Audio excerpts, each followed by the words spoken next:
যিনি রাম তিনিই কৃষ্ণ, এইবারে এই দেহে একাধারে রামকৃষ্ণ। ভগবান শ্রী শ্রী রামকৃষ্ণ পরমহংসদেব ভক্তদের প্রশ্নের উত্তরে ঠাকুর নিজ মুখে নিজের এই আত্মপরিচয় দান করেছিলেন। আজ জগৎ জননীর আদরের ছেলে সাক্ষাৎ নারায়ণ শ্রী নারায়ণ অবতার রামকৃষ্ণ পরমহংসদেব লোক শিক্ষার নিমিত্তে নরদেহে আবির্ভূত হন। আজ 18ই ফেব্রুয়ারি ঠাকুর শ্রী শ্রী রামকৃষ্ণ পরমহংসদেবের পুণ্য আবির্ভাব তিথি। পূর্বাশ্রমের নাম গদাধর চট্টোপাধ্যায়।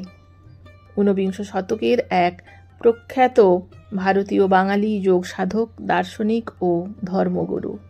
তার প্রচারিত ধর্মীয় চিন্তাধারায় রামকৃষ্ণ মিশন প্রতিষ্ঠা করেন তাঁর প্রধান শিষ্য স্বামী বিবেকানন্দ।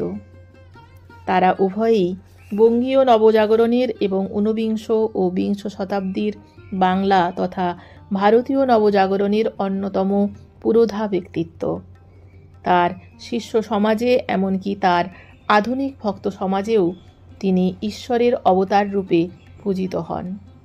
রামকৃষ্ণ পরমহংসদেব গ্রামীণ পশ্চিমবঙ্গের এক দরিদ্র বৈষ্ণব ব্রাহ্মণ পরিবারে মায়ের কোল আলো করে জন্মেছিলেন। ঠাকুরের চরণ কমলে জানায় আমার সহস্র কোটি প্রণাম। জয় ঠাকুর। সবার মঙ্গল করো, সবাইকে ভালো রেখো।